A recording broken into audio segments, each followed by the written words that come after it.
بسم اللہ الرحمن الرحیم للرجال نصیب مما ترک الوالدان والاقربون وللنساء نصیب مما ترک الوالدان والاقربون مما قل منه او کثر نصیبا مفروضا وإذا حضر القسمة أولو القربى واليتامى والمساكين فارزقوهم منه وقولوا لهم قولا معروفا وَلْيَخْشَ الَّذِينَ لَوْ تَرَكُوا مِنْ خَلْفِهِمْ ذُرِّيَّةً ضِعَافًا خَافُوا عَلَيْهِمْ فَلْيَتَّقُوا اللَّهَ وَلْيَقُولُوا قَوْلًا سَدِيدًا إِنَّ الَّذِينَ يَأْكُلُونَ أَمْوَالَ الْيَتَامَى ظُلْمًا إِنَّمَا يَأْكُلُونَ فِي بُطُونِهِمْ نَارًا وَسَيَصْلَوْنَ سَعِيرًا صدق اللہ مولانا العظیم الصلاۃ والسلام علیک یا سیدی یا رسول اللہ وعلی آلک واصحابک یا سیدی یا حبیب اللہ الصلاۃ والسلام علیک یا سیدی یا نبی اللہ وعلی آلک واصحابک یا سیدی یا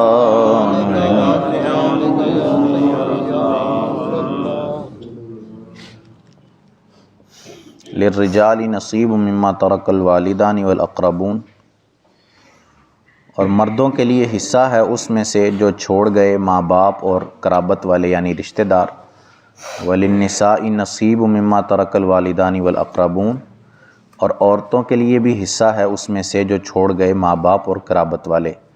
مما قل منہ او کثر، چاہے وہ جو چھوڑا ہے وہ تھوڑا ہو یا بہت. نصیب مفروضہ، حصہ ہے اندازہ باندھا ہوا.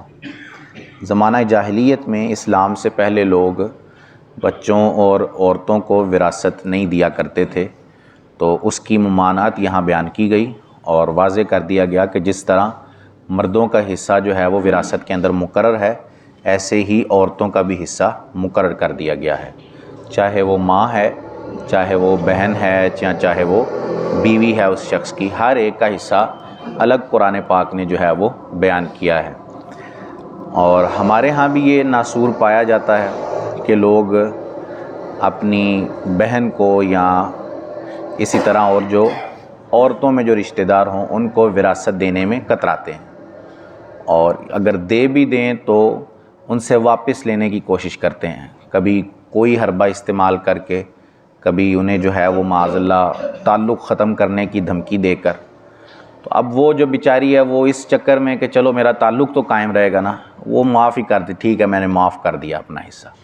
تو یہ ہمارے ہاں لوگ کرتے ہیں اور ان کو جو ہے وہ اس سے بچنا چاہیے.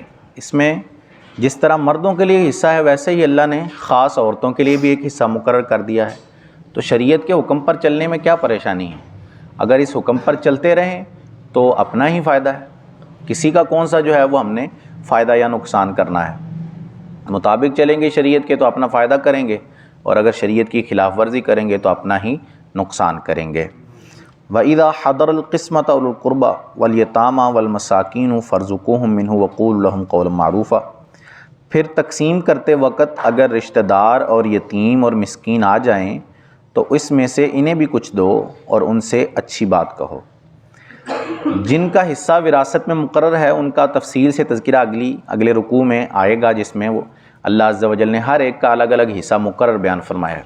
یہاں اس آیت میں بیان فرمایا گیا کہ جب وراثت تقسیم ہونے لگے اور کچھ وہ رشتہ دار بھی آ جائیں تقسیم کے وقت کہ جن کا حصہ نہیں بنتا وراثت کے اندر، تو اللہ ارشاد فرماتا ہے کہ ان کو بھی اس میں سے کچھ حصہ دے دو اپنی مرضی سے، خوشی کے ساتھ ان لوگوں کو بھی کچھ حصہ دے دو اگر وہ حاجت مند ہیں. یہ حکم مستحب ہے، لیکن یہ بڑا ہی بہترین حکم جو ہے وہ اللہ عز و جل نے ارشاد فرمایا ہے، اور اس پر کئی صحابہ کرام جو ہے وہ عمل بھی کرتے رہتے ہیں.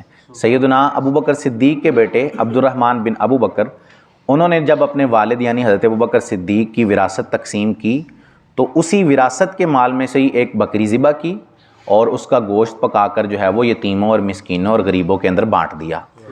تو جب سیدہ عائشہ کو یہ بات چلی، آپ کی بہن ہیں سیدہ عائشہ، تو سیدہ عائشہ نے کہا کہ عبد الرحمن نے قرآن کے حکم پر عمل کیا ہے.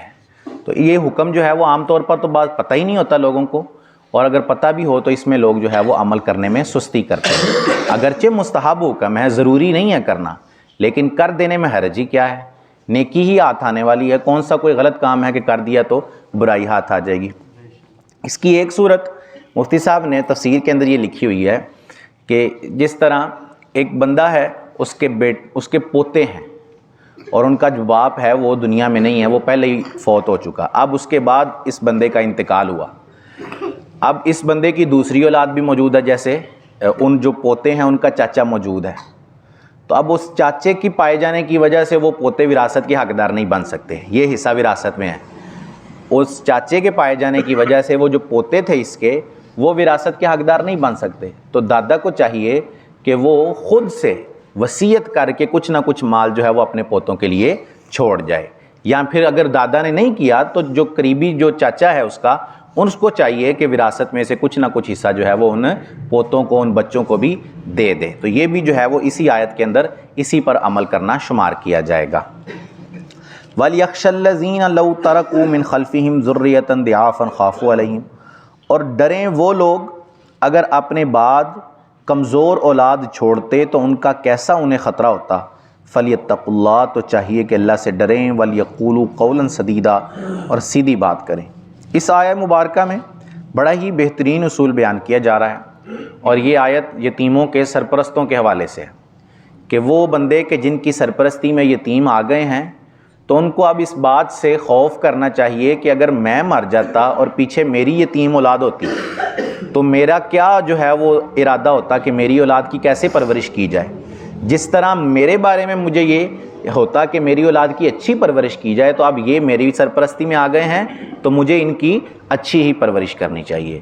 یعنی اس میں یہ بیان کیا گیا کہ جو بندہ اپنے لیے پسند کرے اس کو چاہیے کہ وہی جو ہے وہ دوسروں کے لیے پسند کرے۔ اب یہ چاہتا ہے کہ میرے بچوں کی اچھی پرورش کی جائے، اگر میں چلا جاؤں میرے بچے یتیم ہو جائیں تو ان کی اچھی پرورش کی جائے، تو اب چونکہ اس کی سرپرستی میں کچھ یتیم آ گئے ہیں تو اس کو چاہیے کہ ان کی بھی بہترین انداز سے پرورش کرے، ان کو جو ہے وہ اپنی اولاد کی ہی طرح پالے اور اچھے طریقے سے ان کی سرپرستی کرے۔ اب یہ جو اصول ہے کہ جو اپنے لیے پسند کریں وہی دوسروں کے لیے پسند کریں، یہ ہر جگہ لاگو کیا جا سکتا ہے، ضروری نہیں کہ صرف اس معاملے کے اندر، یتیموں والے معاملے کے اندر، ہر جگہ ہم دیکھ سکتے ہیں۔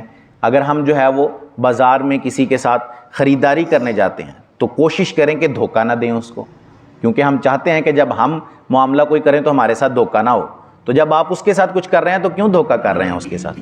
سرکار نے فرمایا بندہ مومن اس وقت تک ہو ہی نہیں سکتا جب تک اپنے بھائی کے لیے وہ پسند نہ کرے جو اپنے لیے پسند کرتا ہے۔ یہ کامل ایمان کی بات ہے کہ اس کا ایمان کامل نہیں ہو سکتا کہ اپنے لیے تو اچھی چیز پسند کرتا ہے لیکن اپنے بھائی کے لیے جو ہے وہ اس سے بری چیز پسند کرتا ہے۔ اسی طرح اور معاملہ دیکھ لیں، ہمارے نوجوانوں کو غور کرنا، یہ ناسور ہے ہمارے معاشرے کا، لڑکیوں کے پیچھے جانا۔ لڑکیاں گھر سے نکلتی ہیں بیچاری اکیڈمی جانے کے لیے، کالج جانے کے لیے، اور آپ دیکھیں گے کہ جھنڈ ایک نکلتا ہے لڑکوں کا پیچھے ان کے۔ کیا ان نوجوانوں کو اپنے گھر والوں کی فکر نہیں ہوتی؟ کیا یہ پسند کریں گے کہ ان کی بہن نکلے گھر سے اور کوئی اس کے پیچھے جو ہے وہ چل رہا ہو؟ کیا پسند ہوگا ان کو کہ ان کی بہن کے ساتھ کسی کا رابطہ قائم ہو جائے؟ اور یہ ناسور ہے۔ آپ دیکھیں گے، آپ نکلیں صبح 8 بجے اور جو ہے وہ آپ دیکھیں کہ کیا معاملات ہو رہے ہوتے ہیں، پھر آپ چھٹی کے وقت دیکھیں کیا معاملات ہو رہے ہوتے ہیں، لوگ کر رہے ہیں۔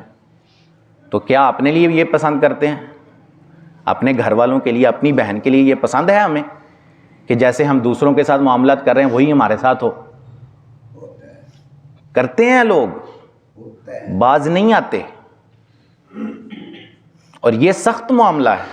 کسی کی آپ کی بہن کی عزت ہے تو وہ بھی تو کسی کی بہن ہے، اس کی کوئی عزت نہیں ہے، آپ اس کے ساتھ رابطہ قائم کرنے کی کوشش کر رہے ہیں یا اس کو جو ہے وہ تنگ کر رہے ہیں۔ یہاں جھنڈ بنا کر لڑکے کھڑے ہوتے ہیں اور لڑکی کا گزرنا مشکل ہو جاتا ہے بیچ میں سے، آوازیں کستے ہیں لوگ، اونچی اونچی آوازیں کسیں گے، کریں گے آپس میں ہی بات لیکن آواز کسیں گے اس پر۔ تو ہم اب یہ دیکھیں، کیا ہماری بہن یہاں سے گزر رہی اور لوگ جو ہے وہ یہاں آوازیں کس رہے ہوں تو ہمیں اچھا لگے گا؟ کیا کوئی اپنے گھر والوں کے بارے میں یہ سوچ سکتا ہے؟ کوئی نہیں سوچ سکتا۔ تو بھائی جس کے بارے میں کر رہے ہو وہ بھی تو کسی کا گھر والا ہے، وہ بھی تو کسی کی بہن ہے، اس کے بارے میں کیوں اس کی عزت خراب کرتے ہو؟ یہی اللہ نے فرمایا کہ ڈر جائیں وہ لوگ کہ جو اپنے لیے تو پسند کر رہے ہیں لیکن دوسرے کے لیے پسند ہی نہیں کر رہے، اپنی بہن کی عزت بچانا چاہتے ہیں لیکن دوسرے کی بہن کی عزت کے پیچھے پڑے ہوئے ہیں، اس کی عزت خراب کر رہے ہیں۔ تو ہمیں ہر معاشرے کے ہر جگہ پر جو ہے یہ اصول لگانا چاہیے کہ ہم جو اپنے لیے پسند کرتے ہیں ہمیں وہ سامنے والے کے لیے بھی پسند کرنا چاہیے۔ ہمیں اپنی عزت پیاری ہے تو ہمیں دوسرے کی عزت کا بھی خیال رکھنا چاہیے۔ ہمیں اپنے معاملات ٹھیک سے کرنے ہیں تو ہمیں دوسرے کے ساتھ بھی معاملات اچھے طریقے سے کرنے چاہیے۔ ہم خود سے دھوکہ نہیں دینا چاہتے، ہونا نہیں چاہتے تو اس کو بھی نہیں دینا چاہیے دھوکہ۔ ہر معاملے کے آپ اندر دیکھیں تو یہ اصول بڑے ہی اچھے انداز میں لگایا جا سکتا ہے اور اس پر عمل کرنے سے معاشرہ بڑا ہی بہترین ہو سکتا ہے۔ ان الذین یاکلون اموال الیتامی ظلما، وہ جو یتیموں کا مال ناحق کھاتے ہیں، انما یاکلون فی بطونہم نارا، وہ تو اپنے پیٹ میں نری آگ ہی بھرتے ہیں، وسیصلون سعیرا، اور کوئی دم جاتا ہے کہ انہیں بھڑکتی ہوئی آگ میں ڈال دیا جائے گا۔ یتیموں کا مال ناحق کھانے کی بڑی وعیدیں ہیں۔ ایک تو یہی وعید جو قرآن پاک میں بیان کر دی گئی، اسی طرح کی ایک حدیث پاک ہے، حضور نے ارشاد فرمایا کل بروز قیامت کچھ لوگ قبروں سے نکلیں گے اور ان کے منہ سے آگ نکل رہی ہوگی۔ صحابہ کرام نے عرض کیا وہ کون لوگ ہوں گے؟ تو حضور نے یہی آیت پڑھ کے سنائی، کہا تم نے اللہ کا یہ فرمان نہیں سنا کہ جو یتیموں کا مال ناحق کھاتے ہیں وہ اپنے پیٹ میں آگ بھرتے ہیں؟ تو اس میں جو ہے وہ بچنے کی ضرورت ہے، بہت زیادہ احتیاط کرنی چاہیے۔ اگر کوئی یتیم سرپرستی میں آ جائے تو بڑے احتیاط سے اس کا جو ہے وہ مال استعمال کریں، اور اچھی صورت، آئیڈیل اور بہترین صورت یہی ہے کہ اس کی سرپرستی، اس کی پرورش اپنے مال سے کریں، اس کا مال حفاظت کے ساتھ رکھ چھوڑیں۔ جب وہ بڑا ہو جائے، سمجھدار ہو جائے تو اس کا مال اس کے حوالے کر دیں، تاکہ آپ کو یتیم کی سرپرستی کرنے کا بھی ثواب حاصل ہو جائے اور اس کے مال کی حفاظت کرنے کا بھی ثواب پہنچ جائے، خیانت سے بچنے کا بھی ثواب آپ کو مل جائے اگر آپ ایسا کریں گے۔ اللہ عز و جل سے دعا ہے کہ اللہ عز و جل ہمیں عمل کی توفیق عطا فرمائے۔ آمین بجاہ خاتم النبیین صلی اللہ علیہ وسلم۔ اللہم صلی علی سیدنا و مولانا محمد معدن الجود والکرم وعلی آلہ واصحابہ وبارک وسلم۔ مالک کریم عز و جل نماز فجر ادا کرنا، درس کرنا، سننا اپنی بارگاہ میں قبول فرما، غلطیاں اپنے کرم سے معاف فرما، ہم سب کی، ہمارے والدین کی اور رسول کریم صلی اللہ علیہ وسلم کی ساری امت کی بخشش فرما۔ ہم سب کو استقامت کے ساتھ 5 وقت باجماعت نماز پڑھنے کی توفیق عطا فرما۔ مالک کریم نیکیاں کرنے، گناہوں سے بچنے کی توفیق عطا فرما۔ ہم سب کا خاتمہ بالایمان فرما، ہم سب پر اپنی نظر رحمت فرما۔ سبحان ربک رب العزت عما یصفون وسلام علی المرسلین والحمد للہ رب العالمین، وصلی اللہ تعالی علی حبیبہ سیدنا و مولانا محمد وعلی آلہ واصحابہ اجمعین برحمتک یا ارحم الراحمین۔